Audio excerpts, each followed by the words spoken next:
দুই গুণ যাদের ভেতর আছে তাদের অনুসরণ করে। এক নম্বর গুণ নিজেও হেদায়েতের উপর আছে, দুই নম্বর গুণ দাওয়াতের বিনিময় চায় না। যারা দাওয়াতের বিনিময় চায় তারা জাতির সঙ্গে প্রতারণা করার আশঙ্কা আছে। এখন হচ্ছে বিনিময় নেওয়া। আল্লাহ রাসূল সাল্লাল্লাহু আলাইহি ওয়াসাল্লাম একদিন ওমর রাদিয়াল্লাহু আনহুকে হাদিয়া দিলেন কিছু সম্পদ। ওমর, এটা তুমি নাও। ওমর বলছে, ইয়া রাসূলুল্লাহ, আমি সম্পদ দিয়ে কি করব? আল্লাহ আমাকে যা দিয়েছে তাই বেশি, আলহামদুলিল্লাহ, ওগুলোই আমি আরো দান করার প্রয়োজন অনুভব করছি, আমার লাগবে না। নবী বললেন, ওমর একটা কথা বলে দিচ্ছে, সারা জীবন মনে রাখবা, মা আতাকা মিন হাযাল মালি ওয়া আনতা গায়রু মুশরিফিন ওয়ালা সাইলিন ফাকবালহু। তোমার কাছে যেই সম্পদ আসবে সারা জীবনের জন্য মূল্য দিয়ে গেঁথে রাখবেন মাথায়। তোমার কাছে যেই সম্পদ আসবে তুমি চাওয়া ছাড়া অথবা অন্তরে লোভ রাখা ছাড়া, চাও নাই আবার অন্তরে ওই যেটারে আমাদের তবলিগের ভাইরা বলে চাওয়ার ভান করা। এক হলো চাওয়া আর এক হলো চাওয়ার ভান করা। চাও নাই, ভানও নাই, অন্তরে এটা নিয়ে আলাদা কোনো তোমার আগ্রহ নাই, কিছু নাই, কিন্তু আল্লাহর পক্ষ থেকে এসেছে, তোমার হাতে এসেছে, ফাকবালহু, তুমি সেটা গ্রহণ করে নিবা। কেন জানো? ফাইন্নামা হুয়া রিজকুন সাকাহুল্লাহু ইলাইক, এটা একটা পবিত্র রিজিক যা আল্লাহ তোমার কাছে এনে দিয়েছে। আর যেই মাল আসবে হয়তো চেয়েছো অথবা ভেতরে লোভ ছিল, সেটা নিও না, এটা নিও না, কারণ এর ভেতরে আল্লাহ কখনোই বরকত দেবে না। তাহলে কি বুঝলেন? যে মাল যদি চেয়েছে না, এমনকি ওয়াজ মাহফিলে যদি কন্টাক্ট করে কেউ করে, যদিও আমার জাতি ভাইরা থাকবে, এতে কিছু করার নাই। কন্টাক্ট বুঝেন যে আমার 1,20,000 দিবা তাহলে গাড়ির চাকা ঘুরবে, হেলিকপ্টার পাঠাবা তাহলে আমি আসতে পারবো, না হলে পারবো না। মানে দাওয়াত এবং জান্নাতের বাগানে প্রবেশ পড়ে। ওয়াজ মাহফিল জান্নাতের বাগান, আর জান্নাতের বাগানে পাবলিক আসবে মাগনা, আর হুজুরের আসতে হবে বান্ডিল নিয়ে। তা আগে বান্ডিলের কনফার্মেশন, তারপর হলো এই দাওয়াতে যাওয়া না যাওয়া। এই ক্ষেত্রে আপনাদের যুবকদের একটা দোষ আছে, আমি ডাইরেক্ট বলেছি, এক হাতে তালি বাজে না, মাথায় রাখবেন, এক হাতে তালি বাজে না, তালি বাজতে দুই হাতই লাগে। একদম চুক্তি করে, তারা খারাপ বুঝলাম, তো চুক্তি করে কার সাথে? জিবরিল আমিনের সাথে না আজরাইলের সাথে? কিরামান কাতিবিনের সাথে না মুনকার নাকিরের সাথে? যাদের সাথে চুক্তি করে ওই চুক্তিতে হেরফের হলে পরে এগুলো পাবলিক করে ভাইরাল করে, না হলে তোমার জানতোই না চুক্তি করে কার সাথে। এই যুবকরাই এই হুজুরগুলোকে নষ্ট করেছে। আমরা যেমন অনেকে নষ্ট করেছি ঘুষ দিয়ে দিয়ে, যে ঘুষ দেওয়া ছাড়া পবিত্র কাজও হবে না, ইবাদত বন্দেগী হবে না, আমরা এটাকে সিস্টেম বানিয়ে ফেলেছি। এমনকি ওই যে হোটেল মোটেল বহু জায়গায় সিস্টেমই এমন, মানে বকশিস না দিলে সার্ভিসই পাবেন না, মেডিকেলে বাচ্চা নিয়ে গিয়েছেন কাজ হবে না, এটা দেওয়াই লাগবে, এটা অঘোষিত এক মূলনীতি। এমনকি বিয়ে হলে যৌতুক, এখন যৌতুক নাম দিয়ে চলে না, হাদিয়া নামে চলে, দেওয়া লাগে এই শিরোনামে চলে। বাপ মারা গেলে গরু কোরবানি করা লাগবে, 10 দিন 40 কুলখানি, নামে হোক আর বেনামে হোক, নাম ছাড়া হলেও খাওয়ানো লাগবে, না হলে পাছে লোকে কি না বলে এর চিন্তা থাকবে। অথচ মূলনীতি মাথায় রাখবেন, বলে করলেও যা, আর সমাজে প্রচলিত থাকলেও হুকুম ঠিক তা। আল মারুফ কাল মাশরুত, যেটা শর্ত করে নেওয়া হয় সেটার যে হুকুম, যেটা সমাজে এস্টাবলিশ হয়ে গেছে, প্রচলিত হয়ে গেছে, সেটার একই হুকুম। চুক্তি করে কার সাথে করে? আপনাদের সাথেই তো করে। বড় মাদ্রাসাগুলো কখনো চুক্তি করে কাউকে নেয় না, প্রশ্নই আসে না। এই কারণে যারা চুক্তি করে আর মাদ্রাসাগুলো তো বেশি যায় না, এরা যায় বেশিরভাগ যুব সমাজের মাহফিলে। কি মধু আছে যুব সমাজের কাছে, মধু তাদের কাছে মধুটাই আছে। আর এই হুজুর হলে ইউটিউবের ভাইরাল বক্তা, ফেসবুক কাঁপানো বক্তা, এই হুজুরে লাগবেই লাগবে, বিনিময়ে যা লাগে সব দেবো আমরা। দিচ্ছ ভাই ভালো কথা, তুমি ইখলাসের সাথে দিচ্ছ, আমি কোনো সন্দেহ করছি না, তো তুমি যে আরেকজনের খাসলত নষ্ট করছো, তার দিলের ইখলাসকে কেড়ে নিচ্ছ, তার কথা থেকে আসর নষ্ট হবে। সে আল্লাহ কোন কথায় খুশি এটা দেখবে না, তোমরা কোন কথায় খুশি সেটাই দেখবে। সে জাতির দ্বারা প্রভাবিত হবে, জাতির প্রভাবিত করবে উল্টা, জাতির প্রভাবিত করবে না, জাতির দ্বারা প্রভাবিত হবে। তার জবান থেকে হক বের হবে না, তার জবান থেকে কোন কথায় যুবকরা খুশি শুধু ওই কথাই বের হবে। এই কারণে আল্লাহর ওয়াস্তে কন্টাক্টের কথা বন্ধ করো। কন্ট্রাক্টের কথা বন্ধ করেন মানে এটা না যে কাউরে দাওয়াত দিয়ে এনেছেন, এখন তার গাড়ি ভাড়া খুঁজেছেন, আপনি একটা মোটা অঙ্ক, আর যাওয়ার সময় বলেন হুজুর আমরা দোয়া করবো আপনার জন্য, টাটা গুড বাই। তার জন্য তো আসা এখানে বাধ্য ছিল না, আপনি বাধ্য করেছেন। খালি বাধ্য না, 5 মিনিট এদিক সেদিক হলে ইজ্জত নিয়ে টানা হেঁচড়া শুরু হয় না, কত ধরনের কত কথাবার্তা। এমনকি অসুস্থ হয়ে বিছানায় পড়লো, ছুটি নাই, আসতে হবে, না হলে বলবে মনে হয় অন্য জায়গায় ধান্দা ভালো হয়েছে তাই চলে গিয়েছে। কি যে ঝামেলা, মানে ওয়াদা রক্ষা করার জন্য এমনও দৃষ্টান্ত আছে যে ওয়াজ মানে জ্বর গায়ে কাঁপতে কাঁপতে চাদর মুড়ি দিয়ে তারপর বয়ান করে কোন রকম চলে যাচ্ছে, না হলে তারাও নিজেরাও বিপদে পড়ে, তারাও বিপদে ফেলে। কিন্তু মাথায় রাখবেন এটা যে বিনিময় চায়, বিনিময় চায়, এই আয়াত দ্বারা প্রমাণিত সে অনুসরণযোগ্য হতে পারে না। ইত্তাবিউ মান লা ইয়াসআলুকুম আজরা, যে বিনিময় চায় না, আর বিনিময় চায় না এটা তার দিক থেকে। এখন তাকে যদি হাদিয়া দেওয়া হয় সেটা তো ফাইন্নামা হুয়া রিজকুন সাকাহুল্লাহু ইলাইহি, এটা এমন রিজিক যেটা আল্লাহ তার কাছে নিয়েছেন। যখন আবু বকর, ওমর, ওসমান, আলী রাদিয়াল্লাহু আনহু খলিফা ছিলেন, খেলাফতের দায়িত্ব আঞ্জাম দেওয়া এটাও তো দ্বীনি খেদমত। দিনের খেদমত না, না এটা দুনিয়ার ধান্দাবাজি, দিনের খেদমত। তাদের জন্য কি ভাতা চালু ছিল না? ছিল। খালিদ বিন ওয়ালিদ যুদ্ধের ময়দানে জীবন কাটিয়েছে, সেনাপতি ছিলেন, তার জন্য কি ভাতা চালু ছিল না? হ্যাঁ ছিল। ভাতা কেন চালু ছিল? এজন্য চালু ছিল তারও ফ্যামিলি আছে, তারও জরুরত আছে। যদি তাকে এখান থেকে সাপোর্ট না দেওয়া হয় সে এই কাজ বাদ দিয়ে অন্য কাজ করবে। আবু বকর রাদিয়াল্লাহু আনহু খলিফার বায়াত নেওয়ার পর বাজারে ছুটতে শুরু করলেন। সবাই অবাক, কি ব্যাপার, আপনি বাজারে যাচ্ছেন কেন? বলছেন আমার ব্যবসা করা লাগবে না, ব্যবসা না করলে বিবি বাচ্চারা কি খাওয়াবো? বলছি আমিরুল মুমিনিন, আপনি বাজারে গেলে রাষ্ট্র শেষ হয়ে যাবে, এমনি রাসূল চলে গেছেন, মানুষ দলে দলে মুরতাদ হচ্ছে, আপনি এই দায়িত্ব সামাল দেন, যা করা লাগে আমরা করব, আপনার বাজারের দরকার নেই, আর যতটুকু প্রয়োজন সেটা আমরা দেখছি। এবং তারাও বিলাসিতা করতেন না, যতটুকু প্রয়োজন অতটুকু টাকা তারা নিতেন। তাহলে এই ভাতা, ওই ভাতা এখন এই যে মসজিদ বলেন, মাদ্রাসা বলেন, যত ইমাম আছে, যত টিচার আছে, যত মুয়াজ্জিন আছে, আজকে ইসলামী রাষ্ট্র থাকলে খলিফা এবং বাইতুল মাল থেকে তাদেরকে ভাতা দেওয়া জরুরি ছিল। ওই স্কুলওয়ালাদের যেমন দেয়, কলেজওয়ালাদের যেমন দেয়, এদেরকেও দেওয়া জরুরি ছিল। আজকে যেহেতু নাই, খলিফা নাই, বাইতুল মাল নাই, এজন্য মুসলমানরা এই জিম্মাদারিটা আঞ্জাম দেয় এবং এর দরকারও আছে। তবে এটার পেছনে লোক থাকবে না যা জরুরতের জন্য সে করছে, কিন্তু মূলনীতি এটাই থাকবে, যারা হেদায়েতের উপর এবং যারা বিনিময় চায় না মানুষের কাছে, তারাই অনুসরণযোগ্য হবে। চুক্তিবাদী মানুষের প্রমোট দিবেন, যতই বলেন তাও দিবে, বললে লাভ নেই আসলে, যতই বলেন তাও দিবে। চুক্তি করতে চাইলে তো সবাই করতে পারে, কি চুক্তি করা যায় না? সবাই করতে পারবে, সবাই। এমনকি এগুলো তো কৃত্রিম ভাবে সংকট তৈরি করা যায়, সবাই মিলে যদি করতে শুরু করে মানুষ চুক্তি করেই নিবে। যে কক্সবাজার আছে না, নাম শুনেছেন তো জীবনে? না, কক্সবাজারের ওদিকে যে কোনো বক্তারা দাওয়াত দিতে গেলে প্রথম ফোনের পর, সালাম কালামের পর প্রথম জিজ্ঞাসাই হলো, হুজুর কত দেওয়া লাগবে? কেন? আমাকে তো এই প্রশ্ন কেউ করলে আমি দাওয়াতে রাখি না। যদি এই প্রশ্নটাই খালি করে, তোমার মাহফিল যত বড় মাহফিল হোক, এই দাওয়াত আমি রাখতে পারবো না। কিসের জন্য? কারণ তোমার নিয়তে ভেজাল আছে, আর তোমার সহবত থেকে আমার নিয়ত বরবাদ হতে পারে। তুমিও নিরাপদ থাকো, আমারও নিরাপদে থাকতে দাও। অনেকটা জিজ্ঞাসা করেছি, এই প্রশ্ন কেন, মানে এটা যৌক্তিকতা কি? বললো, হুজুর আমাদের এখানে যারা আসে বেশিরভাগ কন্ট্যাক্ট করি আসে, বেশিরভাগের চাইতে শব্দটা আরেকটু ভয়াবহ, ওটা আমি আসলে মুখে আনতে চাচ্ছি না।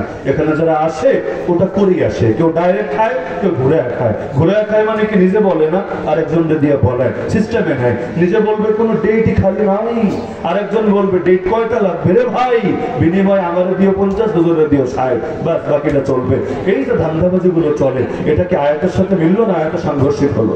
তো মাথায় রাখবেন, ইত্তাবিউ মান লা ইয়াসআলুকুম আজরা, যে বিনিময় চায় না এবং হেদায়েতের উপর আছে তার অনুসরণ করো। কি সুন্দর করে কথা বলছে হাবিব নাজ্জার, তিনজন মিলে বুঝালেন। এবার সে কাঠমিস্ত্রি হয়, নও মুসলিম, আরে নিজে মাত্র কালেমা পড়েছে, জাতির দাওয়াত দিতে শুরু করেছে, সে বোঝালো ওমালি আলা আবুদুল্লাযী ফাতারানি, আরে কি হয়েছে আমার, আমি কেন ইবাদত করব না সেই আল্লাহর, যে আল্লাহ আমাকে সৃষ্টি করেছেন, ওয়া ইলাইহি তুরজাউন, আর তার কাছেই তোমাদেরকে ফিরে যেতে হবে। এগুলো বলছে, লম্বা করে দাওয়াত দিচ্ছে, আতাখিযু মিন দুনিহি আলিহা, আমি আল্লাহকে বাদ দিয়ে কি এমন সব উপাস্যদেরকে গ্রহণ করব যে আল্লাহ যদি আমাকে বিপদে ফেলে এই সব উপাস্য মিলে পারবে না আমার কোনো উপকার করতে, এদের কেন ইবাদত করব? তো সে একটা কাঠমিস্ত্রি হয়ে কথা বললো। তোদের ভাই ভালো লাগলে মান, না লাগলে না মান, তারা সবাই মিলে এই তিনজন রাসূলের সামনে তারে গলা কেটে হত্যা করে ফেললো। হাবিব নাজ্জার যখন শহীদ হয়ে গেল, কোরআনের আয়াত, আল্লাহ তাআলা তারে বললেন, কিলা দুখুলিল জান্নাহ, হে হাবিব নাজ্জার তুমি জান্নাতে প্রবেশ করো। সূরা ইয়াসিন যারা পড়েছেন আয়াতগুলো সবার পরিচিত হওয়ার কথা। কিলা দুখুলিল জান্নাহ, তুমি জান্নাতে প্রবেশ করো। কোন আমলের বিনিময়ে? আমল তো করতেই পারে না কিছু, নামাজ কবে পড়লো, রোজা কবে রাখলো, হজ কবে করলো, যাকাত কবে দিল, কোরবানি কবে দিল, কিছু বলে নাই। খালি ঈমান এনেছে, আর ঈমানের জন্য কোরবানি দিয়েছে, শাহাদাত বরণ করেছে, একটা মাত্র পুঁজি। আল্লাহ বললেন, হাবিব তোমার অতীতের সব পাপ মাফ করে দিলাম, উদখুলিল জান্নাহ, তুমি জান্নাতে প্রবেশ করো। হাবিব আফসোস করে বলল, বলল ক্বালা ইয়া লাইতা কওমি ইয়ালামুন, হায় আমার জাতি যদি জানতো বিমা গাফারা লি রাব্বি, আমার আল্লাহ আমাকে maaf করে দিয়েছেন, ওয়া জাআলানি মিনাল মুকরামিন, খালি মাফই করে নাই, আল্লাহ তাআলা আমাকে সম্মানিতদের অন্তর্ভুক্ত করেছেন। হায় যদি জাতি জানতো, তারাও তো আমার অনুসরণ করত। উহুদে যারা শহীদ হয়েছিল 70 জন সাহাবী, তাদের ব্যাপারেও হাদিসে আছে, বুখারী হাদিস। তারা জান্নাতে, আল্লাহ যখন বললেন জান্নাতে ঢোকো, তারা আল্লাহর কাছে একটা রিকোয়েস্ট করেছিল, আল্লাহ একটা অনুরোধ, বাল্লিগু আন্না কওমানা আন ক্বাদ লাকিনা রাব্বানা ফারাদি আন্না ওয়া আরদানা। হে আল্লাহ, আমাদের পক্ষ থেকে, আমরা তো দুনিয়া যাব না, আমাদের পক্ষ থেকে ওহীর মাধ্যমে আপনি নবীকে জানায় দেন, যার মাধ্যমে গোটা জাতি যাতে জানতে পারে কি রবের সাথে আমাদের সাক্ষাৎ হয়ে গেছে, রব আমাদের উপর সন্তুষ্ট হয়েছেন, আর আমাদেরকে এত নিয়ামত দেওয়া দিয়েছেন যে আমাদেরকেও তার উপর সন্তুষ্ট করে দিয়েছেন। একটা মাত্র আমল ঈমান শাহাদাত, আল্লাহ মাফ করে দিয়েছেন। তো বাকি জাতি তো আর ঈমান আনলো না। কি হলো? লম্বা ঘটনা না, যে সময় ফুরিয়ে এসেছে, আল্লাহ কোরআনে বলছেন যে আমি ওমা আনজালনা আলা কওমিহি, আমি তাদের উপর আসমান থেকে কোনো বাহিনীও পাঠাই নাই। জুনদুন মানে বাহিনী, মিন জুনদিন মিনাস সামা, আসমান থেকে কোনো বাহিনীও পাঠাই নাই। ওমা কুননা মুনজিলিন, পাঠানোর দরকারও ছিল না। তাহলে কি করলাম? প্রথমে সুযোগ দিলাম, সুযোগ পেয়ে সুযোগটা যখন কাজে লাগালো না, ইনকানাত ইল্লা সাইহা, জিবরিল আমিন একটা চিৎকার মারলো, চিৎকার এমন জোরে এক চিৎকার মারলো, ফাইদা হুম খামিদুন, সবাই জায়গায় নিথর হয়ে গেল। এক চিৎকারে কানের পর্দা ফেটে শরীরের প্রাণবায়ু বের হয়ে মুহূর্তের মধ্যে নিথর দেহে সবাই লুটিয়ে পড়লো। তার নবীরা দাওয়াত দিলেন, কাজ হলো না। হাবিব নাজ্জার কাঠ মিস্ত্রি এসে দাওয়াত দিল, কাজ হলো না। তারা জবাব দিল মায়ের দিয়ে, শহীদ করে। ফলাফল আল্লাহর আযাব থেকে কেউ আর বাঁচতে পারলো না। আমাদের জন্য শিক্ষা কি?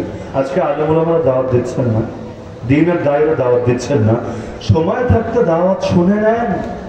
আল্লাহ দুনিয়াতে ইজ্জত দিবেন, আল্লাহ আখিরাতে ইজ্জত দিবেন। হাবিব নাজ্জারের মতো আল্লাহ বলবে যা জান্নাতে প্রবেশ কর, অতীতে যা করেছিস সব মাফ করে দিলাম। অতীতে নাস্তিক ছিলি, বেঈমান ছিলি, সেকুলার ছিলি, সব মাফ করে দিলাম। কারণ ইসলাম অতীতের সব পাপকে মোচন করে দেয়। কিন্তু যদি না মানে, আবার যারা দাওয়াতের মেহনত করে তাদের উপর চড়াও হয়, ফাঁসিতে ঝুলিয়ে হত্যা করে, তাদেরকে স্লো পয়জন দিয়ে হত্যা করে, ইনজেকশন পুশ করে হত্যা করে। কত ভাবে যে মেরেছে আমাদের আকাবিরদেরকে। আল্লামা বাবুনগরী কিভাবে শহীদ, আল্লামা কাসেমি কিভাবে শহীদ, একদিন না একদিন এগুলো তথ্য বের হবেই হবে ইনশাআল্লাহ। আখিরাত তো বের হবেই, আমি আশাবাদী দুনিয়াতেও বের হবে। কোনো প্রয়োজন ছিল ডাক্তার জোরাজোরি করে কেন তার শরীরে ইনজেকশন পুশ করেছে, তার আত্মীয়রা সাক্ষী। এই মাত্র কয়েকদিন আগেও গেলাম চিটাগাং, সেখানেও তার আত্মীয়দের সাথে এটা নিয়ে দীর্ঘ আলাপ আলোচনা হয়েছে যে সেখানে স্পষ্ট ভাবে কোনো প্রয়োজনে জোরাজোরি করে ইনজেকশন দেওয়া হচ্ছে না, করছে। তিনি এখন সুস্থ কেন দিবেন? একটাই কথা যে তাকে এজন্য দেওয়া হবে, কারণ হলো উপর থেকে আদেশ এসেছে। উপর থেকে কেন আদেশ আসে আল্লাহ ভালো জানে। হ্যাঁ, আমরা ধারণার ভিত্তিতে কোনো দাবি করতে চাই না, কিন্তু একদিন না একদিন এগুলো সামনে আসবে ইনশাআল্লাহ। দিলওয়ার হোসেন সাইদি সুস্থ সবল একটা মানুষ, আরে শেষ মুহূর্তের ছবিটাও দেখা যাচ্ছে, কি সুন্দর হাসি মুখে লেগে আছে, কিন্তু মুহূর্তের ব্যবধানেই আল্লাহর বান্দা লাশ হয়ে বের হলো। বলা হচ্ছে জেলখানায় নাকি স্ট্রোক করেছিল। আমার জীবনে আমি কখনো দেখি নাই স্ট্রোকের রোগী আরে হসপিটালে নেওয়ার আগেই এত সুন্দর করে হাঁটে, এত সুন্দর করে কথা বলে, এত সুন্দর করে হাসে, স্বাভাবিক সব কাজ করে, আর মুহূর্তের মধ্যে মৃত্যুর করে ধরে পড়ে। ইনশাআল্লাহ এগুলো একদিন না একদিন বের হবেই হবে। কারণ এই দেশে সব রেকর্ডিত আছে, জেলখানায় গিয়ে ফাঁসি না দিয়ে বুকের উপর চড়ে জবাই করে হত্যা করার রেকর্ড এই বাংলাদেশে আছে। ইনশাআল্লাহ একদিন না একদিন বের হবে। তাহলে যদি আলেম ওলামার এভাবে জবাব দেওয়া হয় জুলুম করে, বাকিটা আল্লাহ যথেষ্ট হবে ইনশাআল্লাহ। এজন্য সহিহ মুসলিমে একটা দোয়া শেখানো হয়েছে, দোয়াটা আপনারাও করতে পারেন। কি দোয়া? আল্লাহুম্মা কফিনিহিম বিমা শি'তা, হে আল্লাহ তুমি আমার জন্য যথেষ্ট হয়ে যাও, ওদের ব্যাপারে যা চাও ঠিক সেভাবে, তুমি যেভাবে মনে চায় সেভাবে যথেষ্ট হও। এই আসহাবুল উখদুদ সূরা বুরুজের তাফসীর পড়লে পাবেন। ছোট একটা বালক, বাদশা ঈমানের কারণে তারা মারতে চেয়েছিল, প্রথমে পাহাড়ের চূড়ায় পাঠিয়েছে বাহিনী দিয়ে, ধাক্কা দিয়ে যেতে ফেলে।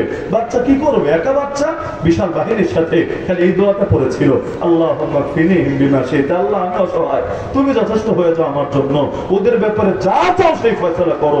ভূমিকম্প শুরু হলো, সব সবগুলো পরে মরলো, সে একাই বেঁচে থাকলো। আবার আসলো রাজার কাছে, রাজা বলে কি রে তুই মরিস নাই? বললো না, আল্লাহ আমারে বাঁচিয়ে রেখেছেন। এবার তারে পাঠালো সমুদ্রে চুবিয়ে মারতে, গিয়ে এই দোয়াই করলো, আল্লাহ আল্লাহুম্মা কফিনিহি বিমা শিতা। সমুদ্রে বিশাল বিশাল ঢেউ আসলো, সব ডুবে মরলো, ও একা বেঁচে রইলো। একটা কাঠের খন্ড তারে ভাসাতে ভাসাতে তীরে নিয়ে আসলো। আবার বাদশার সামনে আসলো, বাদশা বললো কি রে তুই একা, বাকিরা কই? বললো কাফাহুমুল্লাহ, আল্লাহ যথেষ্ট হয়ে গিয়েছেন। এজন্য যত বড় মুসিবতে পড়েন এই দোয়াটা পড়তে পারেন, আল্লাহুম্মা কফিনি, হে আল্লাহ আপনি আমার জন্য যথেষ্ট হন, হিম তাদের ব্যাপারে। তো তাদের ব্যাপারে বলার সময় মাথায় কল্পনা করবেন যে আপনার দুশমনটাকে দ্বীনের জন্য কে আপনার ক্ষতি করছে, বিমা শিতা, যেই বিচার চান সেই বিচার আপনি করেন, ইনশাআল্লাহ বাকিটা আল্লাহই করবেন। আমাদের শেখ মুর্শিদ কায়েদে মিল্লাত আল্লামা জুনায়েদ বাবুনগরীর দাড়ি ধরে যে টানাহেচড়া করেছিল রিমান্ডের মধ্যে, বুড়া তুই নাকি এই করবি সেই করবি, শুধু সাহেব এটা বলেছিলেন দাড়ির সাথে বেয়াদবি করিস না, দাড়ি ধরে টানাহেচড়া করিস না, আল্লাহ সইবে না, এটাই বলেছিল। কি করবি তোরা, কোন ঘোড়ার ডিম করতে পারবে, গোটা জাতি দেখেছে, তোদের এই হুমকিতে আমরা ভয় পাই না। আল্লাহ দেখিয়ে দিয়েছেন যে আলেম ওলামার সামনে বেয়াদবি করলে আখিরাত তো আখিরাত, দুনিয়াতে কোন নিস্তার পায় না। তার মেহমানি ঐশী আজও কাশিমপুর কারাগারে বন্দী, যেই মেয়ে মাদকাসক্ত হয়ে নিজের বাপাকেও নিজে জবাই করেছে, নিজের মাকেও নিজে হত্যা করেছে, এত বড় পুলিশ অফিসার নিজের মেয়ের হাতে কলঙ্কময় মৃত্যু হয়েছে, এই আলেমের সামনে বেয়াদবি করে তার বদদোয়া পাওয়ার কারণে। 2021 যারা বেয়াদবি করেছে কোথায় তারা আজকে? কারো কারো তো কাপড় চোপড়ের ভেতরের দৃশ্য যাতে দেখে ফেলেছে, মান ইজ্জত বাঁচাতে কে কোন গর্তে গিয়ে যে লুকিয়ে আছে। এমনই আল্লাহর পাকড়াও, আল্লাহ কখনো ছাড় দেন না, আল্লাহ ছাড় দেন কবে, আল্লাহ কখনো ছেড়ে দেন না। তো সুতরাং আল্লাহ যখন পাকড়াও করবেন কেউ বাঁচতে পারবে না। সুতরাং দ্বীনের ব্যাপারে নিজের অন্তরকে উদার রাখেন। হ্যাঁ আমাদের দুর্বলতা থাক, দ্বীনের ব্যাপারে অন্তরে যাতে সংকীর্ণতা না থাকে, দ্বীনের কোনো বিধান নিয়ে যাতে অ্যালার্জি না থাকে। আল্লাহ আমাদের সবাইকে কথাগুলো সঠিকভাবে জানার, বোঝার এবং আমল করার তৌফিক দান করুন। আমাদের রায়পুর ওসি সাহেব আছেন, আমি চাচ্ছি তিনি 2 মিনিট কথা বলুক, ইনশাআল্লাহ আমিও শুনবো। 2 মিনিট তিনি কথা বলুক, সবাই রাজি আছেন তো? ইনশাআল্লাহ এখানে আসুন। আসসালামু আলাইকুম হযরত, আপনার ওয়াজ শুনতে আসলাম। আপনি রাজনীতিতে যোগ দিয়েছেন, এই জন্য আমার মন বলছে, আমি এই জন্য আপনার ওয়াজ শুনতে আসছি। আপনারা আগেই যাবেন, আমরা রাসূলের সৈনিক হিসাবে কাজ করে দেব পিছিয়ে দিয়া। আলহামদুলিল্লাহ, আমাদের রায়পুরা ওসি তদন্ত মহোদয় আমাদের মাঝে উপস্থিত হয়েছেন। আমাদের